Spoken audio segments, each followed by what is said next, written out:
Dans cette vidéo, je vais t'expliquer comment désamorcer un conflit et éviter une agression. Alors évidemment, dans cette vidéo, il y aura pas mal de disclaimers parce qu'on est sur un sujet compliqué, on est sur un sujet qui mérite du contexte, qui mérite de la nuance et qui mérite surtout de l'intelligence et de la prise de recul. Je suis pas le mec qui va te dire fonce dans le tas, on s'en fout, ou alors au contraire évite absolument le danger et juste apprends à courir. Non, on va adopter une vision qui va être beaucoup plus concrète, qui va beaucoup s'appuyer, je dois le dire, sur mes expériences et sur aussi ce que j'ai pu apprendre. Ok? Donc déjà, qui je suis pour te parler de tout ça? Parce que c'est vrai que tu me connais beaucoup pour l'aspect, on va dire, plus compétences sociales, communication, psychologie, etc. Donc là, on reste finalement dans les compétences sociales, dans le jeu social, même si ça a pris une tournure un peu plus négative et malheureusement assez absolue en vérité. Mais voilà, faut que tu comprennes que évidemment, j'ai aussi une légitimité pour te parler de ça, dans le sens où j'ai travaillé dans la sécurité, donc du coup, je sais ce que c'est que de gérer des individus problématiques. J'ai aussi, enfin, c'est pas c'est je me forme actuellement aux côtés de Brice Postal, donc que tu connais sûrement, hein, enfin en tout cas si tu connais un minimum les arts martiaux et même la défense personnelle en général. Et aussi, j'ai grandi en banlieue. C'est tout simplement en fait, hein, y a pas besoin des fois de chercher plus loin que ça. Donc en fait, des agressions, des conflits, j'en ai eu beaucoup dans ma vie et je sais comment ça se passe, je sais comment ça se termine aussi malheureusement des fois et donc je peux, t'expliquer comment y faire face au mieux et d'ailleurs je me dois de le faire en fait. Je te dis honnêtement, cette vidéo, je la fais aussi par, quelque part, par obligation et par devoir parce que je pense que c'est vraiment important aujourd'hui, malheureusement, hein, en tout cas si tu vis en France, que tu saches absolument faire face à une agression. Alors évidemment sur le plan physique, martial, mais aussi sur le plan psychologique. Alors je vais pas te parler aujourd'hui de l'aspect martial parce que je suis pas un expert là-dedans, d'accord? En tout cas sur la partie technique, etc. Par contre, moi je peux te parler de mon expérience, je peux te parler aussi de l'aspect psychologique, de l'aspect communication, parce que je suis déjà beaucoup plus légitime pour te parler de ça. Donc oui, j'ai des compétences, j'ai certaines compétences, j'ai des bases martiales, mais je suis pas assez bon pour t'en parler et me prétendre expert sur le sujet. Et d'ailleurs, ça ferait beaucoup de bien au monde de la défense personnelle, donc de la self-défense et des arts martiaux en règle générale, que beaucoup fassent de même. Voilà, hein, parce que le mytho jutsu là, ça y est, ça commence à bien faire. Alors moi, je suis le premier qui est énervé par ça parce qu'à un moment donné, ça produit des choses très graves. Là, anecdote comme ça, il y a pas longtemps, on me rapportait qu'il y avait un groupe de des mamans, hein, elles ont peut-être la cinquantaine, elles étaient là en mode ah oui, je vais me mettre à la self défense pour apprendre à me défendre et tout. Alors bon, d'accord, dans la démarche, c'est pas, je veux dire, vaut mieux ça que rien, d'accord?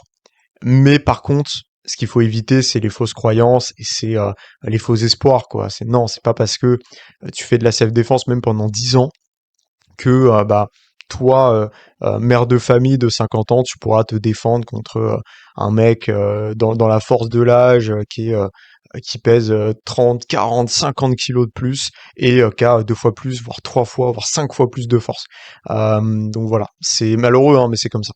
Donc ça, on ferme la parenthèse. D'accord, là on va rentrer dans le vif du sujet. Donc je vais te parler vraiment de l'aspect plus compétences sociales, communication, psychologie, en fait, désamorcer un conflit de toute façon. En fait, c'est le meilleur truc qui puisse t'arriver. Il y a une règle, en fait, dans la défense personnelle, dans la self-défense, c'est qu'en gros, celui qui a gagné, celui qui est victorieux, c'est celui qui rentre chez lui. Voilà. Peu importe la manière, en fait, je veux dire, arrête d'être aveuglé par l'ego, par un honneur qui au final ne sera jamais reconnu, en te disant il y a un mec qui m'a insulté, il y a un mec qui m'a pris la tête, il y a un mec qui m'a provoqué, du coup il faut que je l'éclate. Ne te dis jamais ça, ne te dis jamais ça. Parce que déjà, en vrai, ça montre que t'es quand même facilement manipulable par les émotions, hein. Donc il y a ça aussi. Ensuite, ça montre que tu saisis pas les dangers. Puis ça montre que ouais, tout simplement, tu fonces tête baissée, tu prends rien en compte et en fait tu prends des risques pour pas grand-chose. Aujourd'hui, on vit quand même dans une société malheureusement où bah le réflexe d'un mec qui a pas le dessus physiquement sur toi, ou même d'ailleurs qui a même pas encore essayé, c'est de saisir l'arme la plus proche qu'il a à disposition pour gagner en fait. C'est en fait tu ne combats pas contre des gens qui ont de l'honneur et qui ont une codification de la violence. Tu combats contre des gens qui n'ont pas ces codes-là. En fait, si ils ont des codes, mais leur code à eux, et leur code à eux, c'est je dois le buter en fait. Je- Alors ils le disent peut-être pas comme ça, mais en tout cas c'est voilà, faut pas que je perde. Et je ferai tout pour. Voilà. Alors oui, on peut critiquer, oui, on peut se dire que c'est des salopes parce que les mecs sortent des couteaux, etc. Quand ils ont pas le dessus. C'est vrai. Et moi, je pourrais en parler longtemps parce que j'ai des potes qui se sont fait planter, etc. par ce genre de mec. Moi-même, ça a failli m'arriver.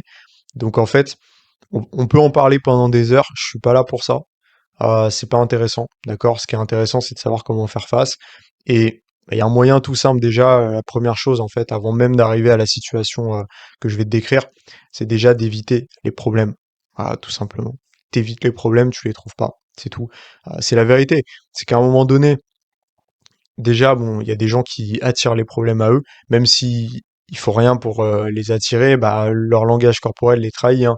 Euh, Souvent, par exemple, si tu te fais racketter, et que c'est pas la première fois que ça t'arrive, bah, c'est pas pour rien, c'est parce que en fait, t'as des signaux physiques qui trahissent de la faiblesse, qui font que tu manques d'impact. C'est là aussi où les compétences sociales et l'impact en général et l'aura, ça te protège aussi d'une certaine manière, hein. Moi, je sais que par exemple, on me prend jamais la tête dans les transports. En tout cas, depuis que je développe ces compétences. Parce que quand j'étais plus jeune, c'était autre chose. Évidemment, hein, je me faisais victimiser, je pense, comme tous les jeunes un peu trop gentils que cette terre a porté. Donc voilà, c'est malheureux, mais c'est comme ça. Et c'est le jeu, c'est pas grave, c'est le jeu. Faut pas être faible, en fait, tout simplement. Il faut pas paraître faible, surtout. Donc c'est sûr que si t'es là, voûté, prostré, langage corporel très fermé, que t'es pas à l'aise, que t'arrives pas à tenir un regard, alors je te dis pas de faire des batailles de regard et de chercher la merde, mais t'as compris. Si t'as le regard fuyant, tu montres que t'es anxieux, que t'es la tête sur le téléphone, les écouteurs vissés sur la tête, c'est compliqué, tu vois. Là, tu vas attirer les problèmes, en fait. Donc voilà. Déjà, ça commence par là, en fait. Ça commence par ton attitude, ça commence aussi par ton instinct. Si tu sens que ça va être la merde, mec, n'y va pas. Là, tu sens que la rue, là, bah, c'est mal fréquenté, tu vois qu'il y a des mecs qui sont bourrés, ils fument, ils parlent fort, bah n'y va pas. N'y va pas, tu vois qu'il y a des signaux compliqués, te dis pas, non, mais c'est pas grave, faut pas que j'ai d'a priori, machin. Si, et des a priori, justement. Les a priori, c'est là pour te sauver la vie dans ce genre de situation. Donc voilà, ça commence par là. Donc, comment est-ce qu'on fait quand on se retrouve dans la situation où on a un mec en face de nous qui est problématique et qu'on doit calmer la tension, parce que c'est pour ça que tu regardes cette vidéo et c'est aussi le but en fait, hein. Alors déjà, faut identifier le mec que tu as en face. Il y a deux grands profils d'agresseurs. Après, il y a des nuances, mais on va dire il y a deux grands profils.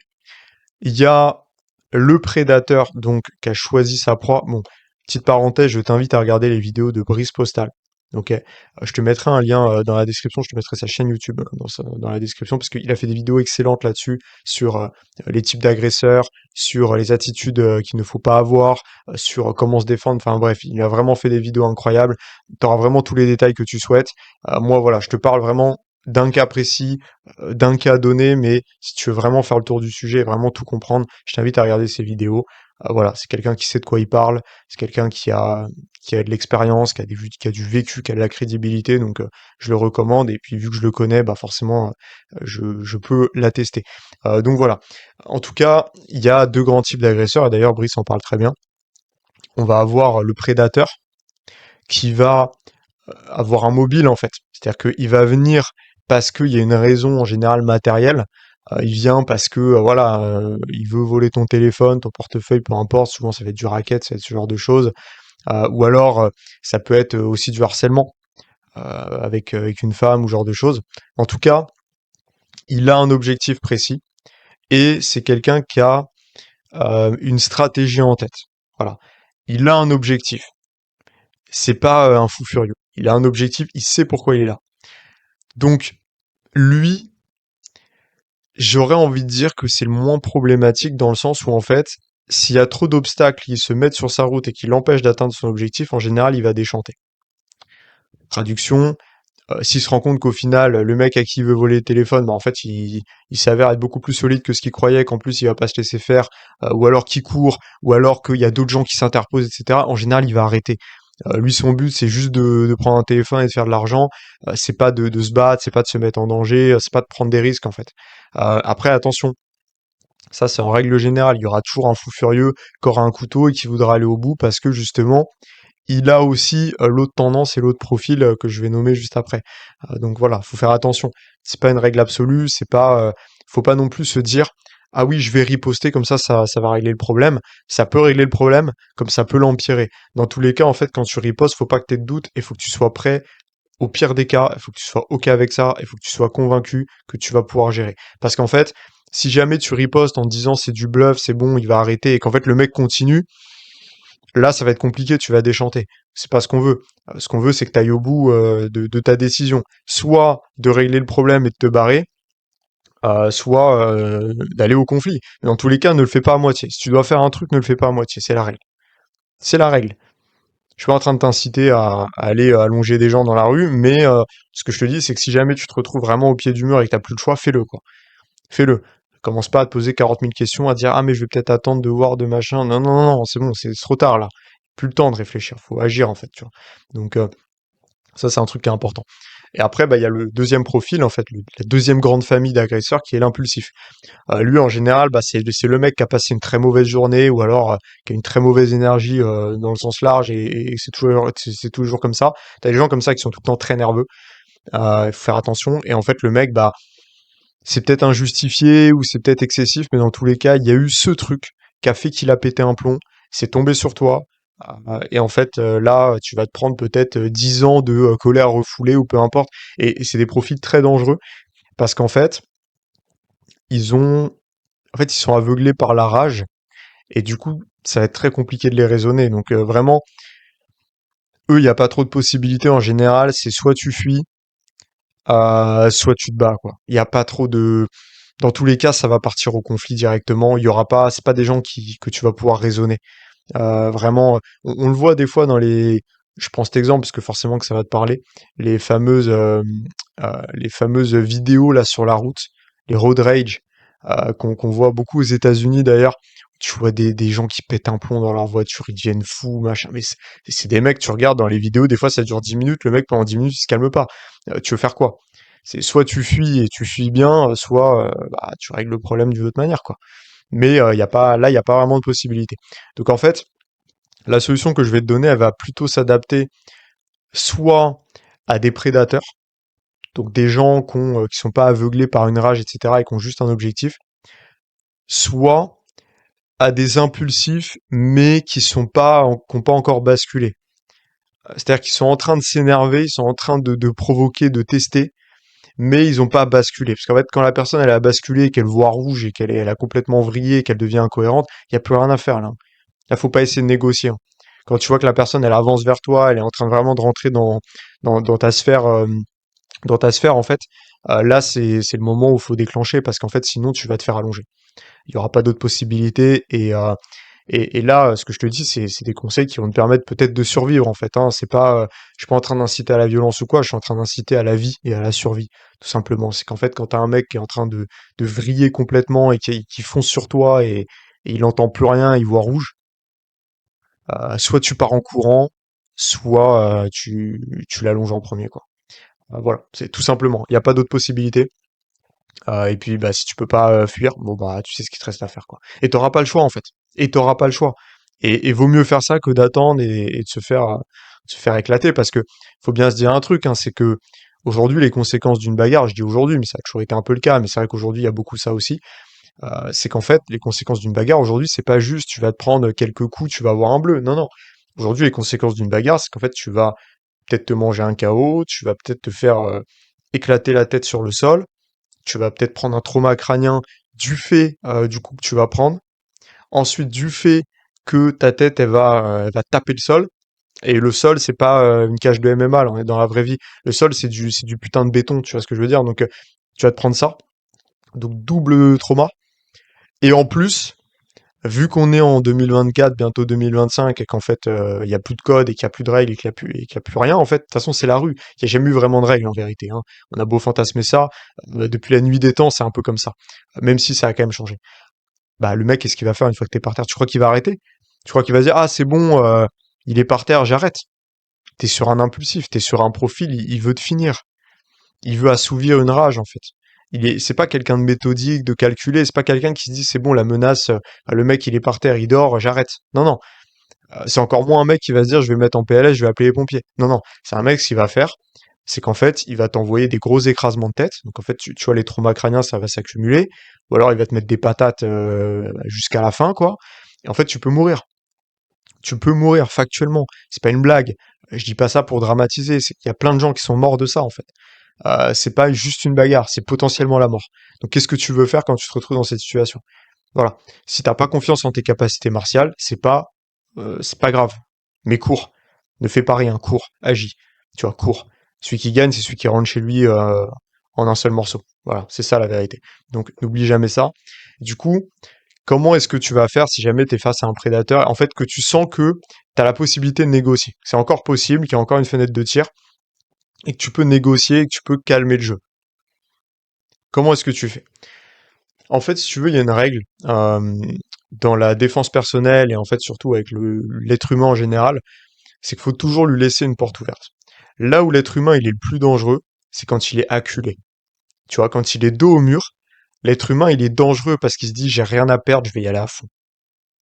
C'est tout. C'est c'est l'antilope qui tabasse le lion, quoi. C'est des choses qui arrivent. C'est un cas sur 1000, mais ce cas il a quand même existé. Bah, en fait, le problème, c'est que l'être humain, quand il sent qu'il est acculé et qu'il n'a pas le choix, soit par ego, soit par survie, peu importe, il va y aller à fond et il va arrêter de réfléchir.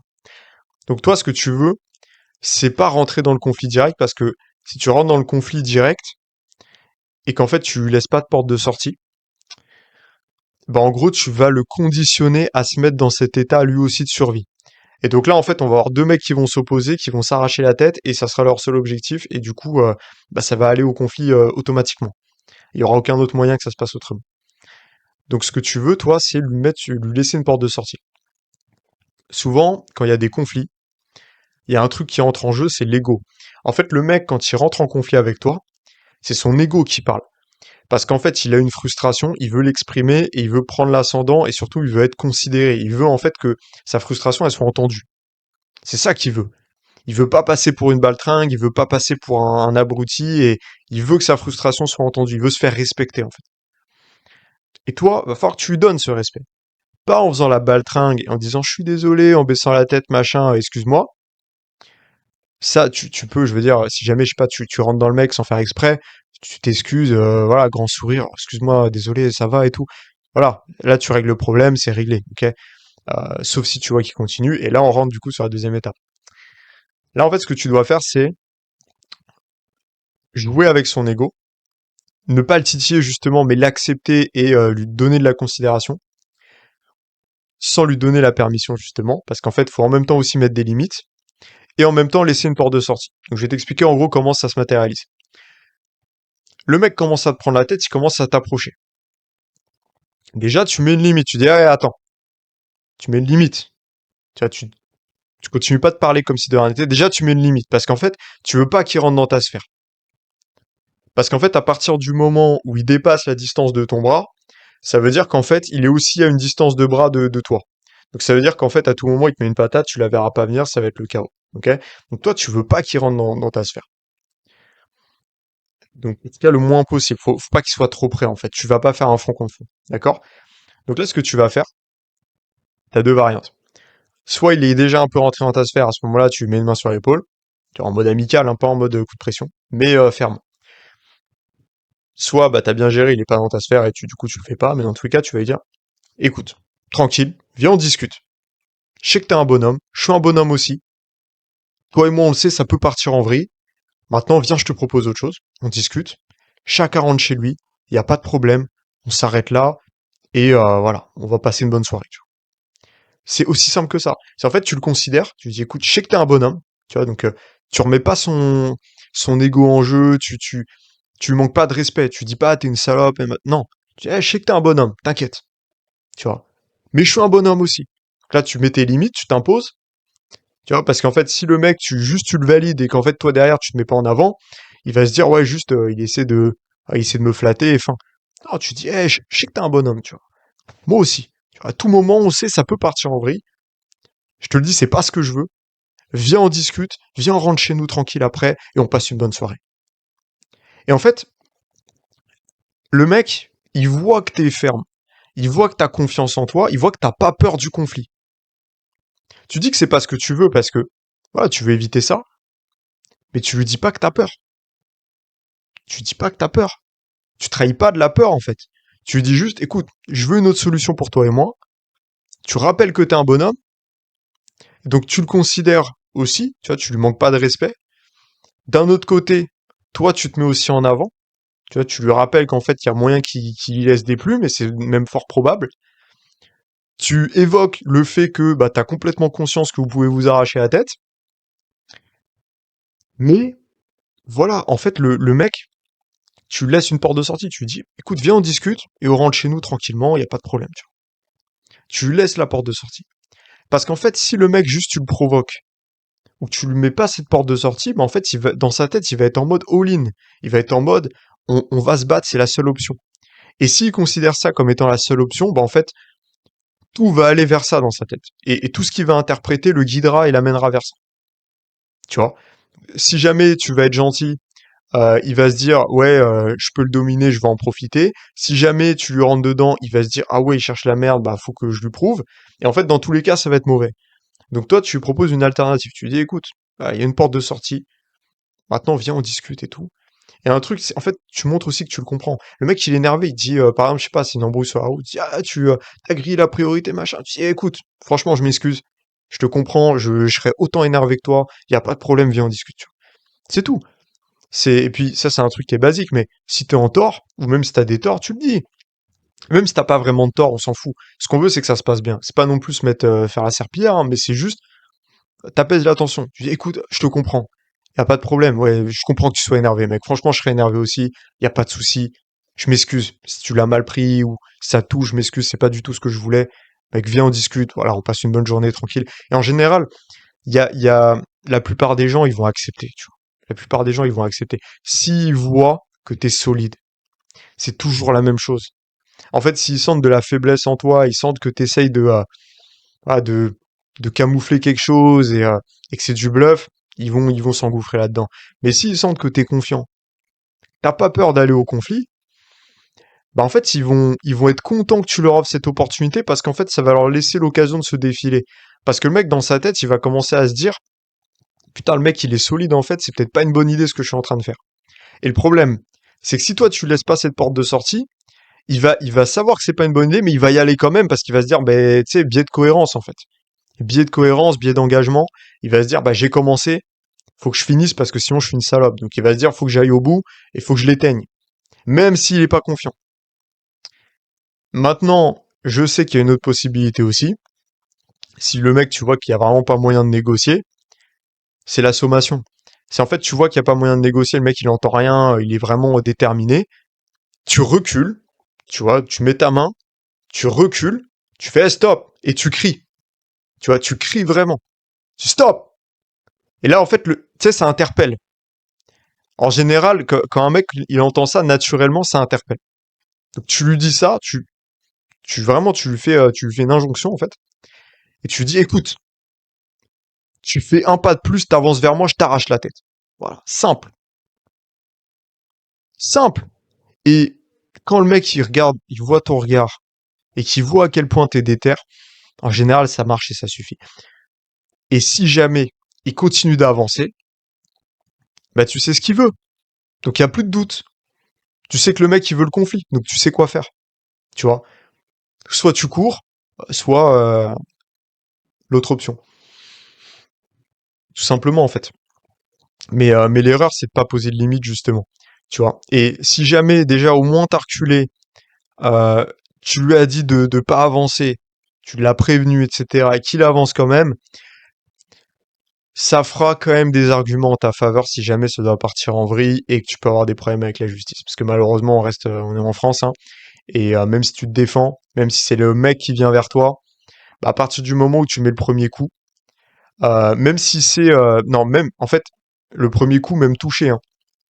C'est-à-dire que même si avant, tu t'es juste protégé, euh, et que en fait tu réponds derrière, bah tu vas quand même être en tort en fait. C'est ça le problème, tu vois. Parce que c'est le souci. Et t'es en France, c'est comme ça. Donc si au moins, bah, il y a peut-être des gens qui ont filmé, ou peut-être même toi t'as filmé d'ailleurs, ce qui peut être intéressant, et qu'en fait, bah on voit que tu lui intimes de s'arrêter, que tu recules, que tu cherches pas le conflit, etc. Ça peut jouer en ta faveur. Mais évidemment, on reste en France, tu peux quand même avoir des problèmes.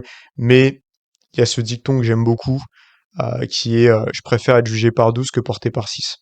C'est une vérité. C'est qu'à un moment donné, quitte à choisir, enfin, moi je préfère faire quelques années de prison, tu vois, au calme, il n'y a pas de souci. Je suis pas inquiet.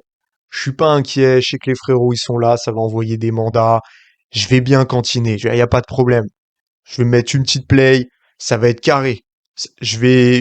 Voilà, tranquille. Ça va bien se passer. Ça va bien se passer. Je dirais des livres, voilà, tranquille. Je préfère ça plutôt que en fait on annonce à ma mère que je suis dans le coma ou je suis mort en fait. Je préfère mille fois ça. C'est voilà, c'est tout. C'est simple en fait hein, comme raisonnement, mais voilà. Mais faut se le dire sur le moment. Sur le moment en fait, faut pas être paralysé en se disant ah mais la justice, on s'en fout de la justice. Là il y a toi ta vie. Tu sais pas comment ça se passera après, ça se trouve t'auras pas de problème. Je connais des mecs, ils ont fait des trucs de zinzin, ils ont fait des trucs de fous furieux, ils ont tiré sur des gens, ils ont pas été en prison. Voilà, parce qu'il y avait un contexte, il y avait un machin. J'en connais d'autres, ils ont fait des trucs pas graves, ils sont en prison. Voilà. Donc en fait, il y a la justice, on peut pas prévoir, on peut pas savoir. Dans tous les cas, bon déjà, si t'as un bon avocat et que t'as des bons contacts dans ces cercles-là, bon bah tu sais que déjà ça se passera mieux. Mais je suis en train de te dire, en fait, ne pense pas à ça sur le moment. Sur le moment, le seul truc auquel tu dois penser, c'est comment je rentre chez moi en un seul morceau. Soit bah, malheureusement en utilisant la violence si j'ai pas le choix, et en le faisant à 100% par contre, sans hésitation et vraiment en allant au bout. Quand je dis au bout, c'est pas t'achèves le mec, c'est juste bah tu fais suffisamment pour pouvoir t'extraire, sortir, rentrer chez toi tranquillement. Tu vois, on n'est pas là pour euh, vraiment faire du mal. Ce qu'on veut, c'est pouvoir rentrer chez nous tranquillement. Et ou alors partir et fuir tout simplement directement. Et souvent, c'est la meilleure option, et des fois, c'est ce qu'il faut faire. Il y a pas de honte à ça. Moi, je sais que j'ai toujours eu du mal avec ça, et je te le dis honnêtement, bah, la plupart du temps, j'y arrivais pas, en fait. Même quand il fallait, j'y arrivais pas. Parce que j'ai bah, ce côté un peu honneur, ego, genre non, on court pas face à l'ennemi, machin. Ouais, mais quand l'ennemi c'est une dizaine de mecs et que t'es tout seul, bon bah à un moment faut pas être trop con, quoi, tu vois. Ou alors que le mec est armé. Enfin, il y a toujours ça en fait. Voilà, faut savoir reconnaître les combats qui méritent d'être menés et ceux qui ne méritent pas d'être menés. Si par exemple t'es tout seul et qu'en fait faut défendre, je sais pas moi, ta petite sœur, ta mère, ta copine, bah là non, tu vas pas. Si eux sont pas en mesure de courir, tu vas pas courir. Tu vas pas courir, jamais. Tu vois. Il y a des combats en fait.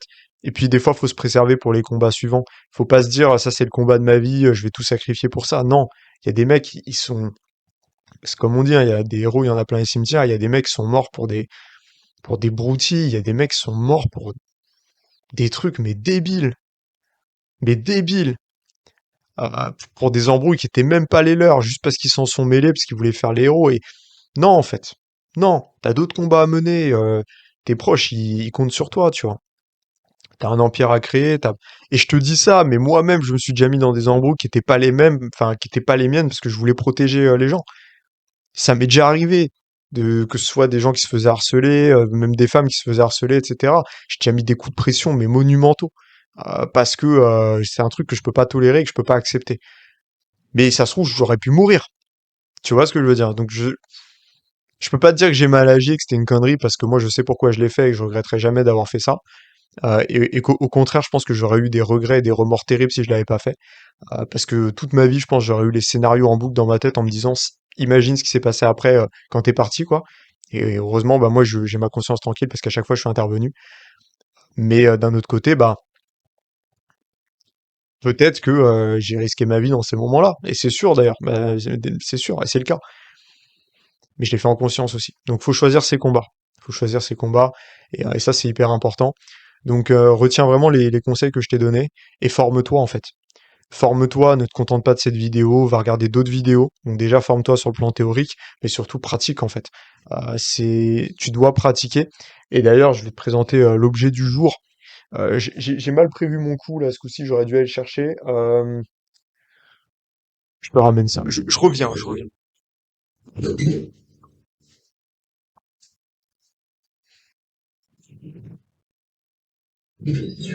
Alors, oh putain, c'est vraiment une vidéo de gitan. C'est la gitanerie absolue. L'objet du jour, il va être en lien avec ce que je te disais par rapport au fait de se former. Alors là, tu vois, c'est un couteau, entre guillemets, c'est plutôt un poignard en termes de taille. Donc c'est un poignard d'entraînement, donc c'est en plastique, d'accord? C'est pas en caoutchouc, hein. On n'est pas sur quelque chose c'est quelque chose de rigide. C'est intéressant que ce soit rigide pour plusieurs raisons. Alors, c'est sûr que pour faire des sparring, pour faire des mises en situation, tu vas mettre des vrais coups et tout, là, ça va faire mal, parce que c'est rigide, quoi. Mais par contre, pour des travails, enfin, oh là là, des travaux de saisie, ça va être intéressant parce qu'en fait, on va pouvoir faire des techniques où on va appuyer sur le dessus de la lame, par exemple. Enfin, ça va être mieux et tu vas pouvoir travailler plus de choses que si tu avais une lame molle, en fait. Les deux sont intéressants, mais c'est pour des travaux différents. Si tu veux vraiment travailler l'aspect technique, l'aspect technique, en fait, tout simplement, et driller, donc c'est-à-dire répéter plusieurs fois la même action, bah en fait, ça, c'est idéal. C'est le mieux parce que c'est rigide, c'est plus simple et tu peux faire plus de choses. Mais si tu veux travailler plutôt de la mise en situation et pouvoir t'en mettre sur la gueule, bah en fait tu vas prendre un couteau mais version lame molle en fait, et il y en a aussi qui existent. Donc ça c'est vraiment bien pour l'entraînement, et en fait ça va te permettre aussi de conscientiser les choses, notamment le fait que face à un couteau, tu vas pas pouvoir faire grand-chose. Et moi je vais te dire, hein, je connais, comme je t'ai dit, j'ai des potes qui ont fait face à des couteaux et malheureusement bah ça s'est mal passé pour eux systématiquement. J'en connais aucun qui s'en est bien sorti. Et quand je dis bien sorti, enfin j'en connais aucun qui s'en est sorti sans séquelles en fait. Ils ont tous mangé, hein, d'une manière ou d'une autre, ils ont tous mangé. Il y en a quand même beaucoup qui ont eu de la chance, mais ils ont tous mangé. Voilà. En fait, c'est quasi impossible que quand tu fais face à un couteau, tu ne manges pas, ne serait-ce que des coupures, etc. C'est quasi impossible parce qu'en fait, le couteau, c'est impressionnant, mais en fait, la lame, ça rentre comme dans du beurre, hein. C'est comme dans du beurre, hein. La, la, la peau, c'est pas, c'est pas couteau-proof, hein. C'est, en fait, ça rentre, mais facile, tu le sens même pas, carrément. Donc, c'est assez particulier. Donc, voilà. Et en plus, le problème du couteau, je fais ça pour permettre de conscientiser les choses et de le saisir aussi. Moi, je crois que, franchement, au corps à corps, pour te dire, je préfère être contre un mec qu'un, je sais pas, un 9 millimètres, qu'un Glock 17, plutôt qu'un mec qui a un couteau. 1000 fois. 1000 fois. J'aurais plus de chances de m'en sortir contre un mec qui a un Glock 17 que contre un mec qui a un couteau. Au corps à corps, je précise. Pas à plusieurs mètres, hein. Au corps à corps. Tellement que le couteau, ça peut être dévastateur et ça va hyper vite. Ça va hyper vite. Tu vois, le Glock, une fois que tu dévis, et si jamais t'arrives vraiment à coller le mec, à faire ce qu'il faut, déjà, tu te préserves plus ou moins. Le couteau, déjà, pour saisir, faut y aller. Et ensuite, ça va tellement vite aussi que le mec, il te coupe. Et il y a une différence entre se prendre une balle et se faire couper au couteau. Et se faire couper au couteau, ça peut être beaucoup plus traumatisant pour le corps que se prendre une balle, en fonction de l'endroit et les organes touchés, évidemment, c'est toujours la même chose, hein. Mais tu vois, par exemple, un coup de lame profond, un coup de lame de couteau, ça peut te déchirer les muscles, ça peut t'arracher les artères, enfin, c'est violent, hein. Et il y a plus de chances que ça touche des artères et que ça produise des saignements graves qu'une balle. Tu vois, donc c'est pour ça que je te dis qu'au corps à corps, c'est dévastateur. Et donc en fait, faut pas jouer avec ça. C'est déjà, tu vois, quand tu vas, parce que vu que t'as regardé, je sais pas moi, des vidéos à la con sur de Mythojutsu, tu vas te dire, ah, je vais essayer de saisir la lame. En fait, ce qui va se passer, c'est que tu vas te faire trancher là, tu vas te faire trancher au niveau des nerfs là, tu vois. En fait, tes mains elles vont être comme ça. Tu vas pas saisir grand chose, ça va être compliqué. Donc ouais, je sais, c'est violent ce que je dis, mais c'est vrai, tu vois. Voilà, pareil. tu vas te prendre un petit coup de couteau là dans la carotide, ça va être compliqué. Ça va être compliqué. Et en fait, quand tu as une artère qui est touchée, euh, ça va vite. T'as plus beaucoup de temps après, ça se compte en secondes, enfin, allez, en minutes, si t'as de la chance, mais en général, des fois, c'est en secondes, en tout cas, de temps d'aptitude, tu vois. Parce qu'en fait, oui, tu vas peut-être survivre quelques minutes, mais sur les 3 minutes, pendant 2 minutes 30, t'es par terre, tu vois. Et tu peux plus rien faire. Et en fait, c'est pour ça, le couteau, en fait, vaut un couteau court. C'est tout. Et si jamais le mec, il est face à toi, qu'il l'a pas encore sorti, et que tu peux pas forcément prendre la fuite, allonge direct. Allonge direct. C'est vraiment ce que je te conseille de faire, en fait. Déjà, par du principe où main cachée, main armée. Le mec, tu vois pas sa main, c'est qu'il a un couteau, c'est qu'il a une arme. Peut-être pas, mais dans le doute, part du principe que oui. Et malheureusement, très souvent, c'est le cas. Aujourd'hui, tu regardes les réflexes des mecs quand ils s'embrouillent, c'est de mettre les mains dans les poches, hein, ou dans les sacoches, ou peu importe. Et je peux te dire, j'ai traîné en banlieue. La plupart de mes potes de l'époque, c'était tous des mecs de cité. Voilà, je sais ce qu'ils avaient dans leur sacoche, hein. Bon, alors attention, ils avaient pas tous des flingues ou quoi, hein, même si beaucoup en avaient. Ne... Tu serais choqué du nombre de mecs dans les cités qui sont armés. Tu serais choqué. C'est limite, c'est banal en fait, hein. C'est banal. Et pas, je te parle pas de grosses têtes ou quoi, hein, même des mecs, ils ont 16 ans, ils ont leur calibre, tu vois. Ça, c'est assez impressionnant aussi. Mais en tout cas, dans leur sacoche, ils ont tous un couteau, ils ont tous une matraque, ils ont tous une gazeuse, ils ont tout ça. Et souvent, c'est plutôt couteau et matraque, hein, d'ailleurs, tu vois. Et ouais, matraque, ouais. Ouais, ils ont la télesco dans le dans la sacoche Louis Vuitton, là, au fond, là. Bien sûr, bien sûr. Donc voilà, c'est compliqué. C'est compliqué. Donc main cachée, main armée, si tu peux fuir, fuis. Et si tu dois prendre l'initiative, prends-la en premier. Prends l'initiative, justement, et fais-le vite, et fais-le bien. Et te loupe pas et sois agressif, en fait, tu vois. C'est hyper important. Donc entraîne-toi, forme-toi, travaille le pied-point avant même de travailler la self-défense. Parce qu'en fait, le problème de la self-défense, c'est que ça rassure. C'est ça qui peut être négatif, en tout cas chez des gens qui ont pas fait l'expérience de la violence. Moi, la self-défense, ça me rassure pas, parce que vu que j'ai connu vraiment la violence, bah, je sais ce que c'est, je sais ce que c'est de prendre des coups, je sais ce que c'est que l'adrénaline, etc. Donc quand je vais pratiquer à la salle de la self, moi en l'occurrence je fais du penchaxilat, et que je vois qu'il y a enfin des techniques pardon, que je ne maîtrise pas justement, qui ne rentrent pas, ça m'inquiète.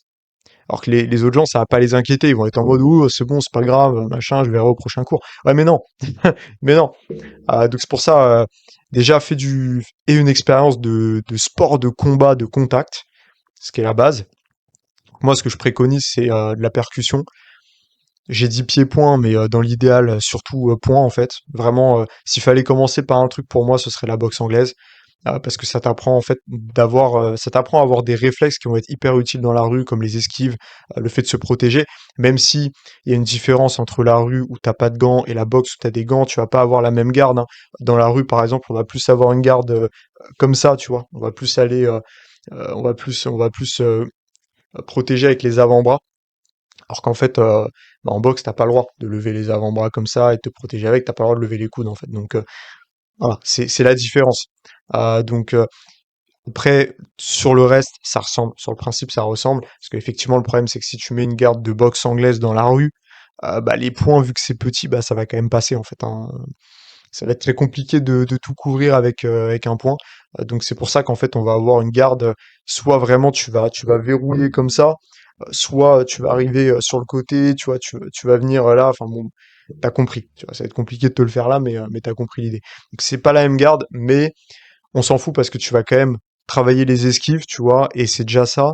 Et tu vas travailler surtout le relâchement, la gestion, enfin, le fait de savoir ce que c'est que de prendre des coups et de gérer ça, et aussi gérer un petit peu l'adrénaline, un minimum, parce que c'est pas du tout pareil, hein, tu t'es en salle, mais c'est déjà ça. Et au moins, tu vas apprendre à donner des coups, en fait. À savoir les donner, c'est déjà bien.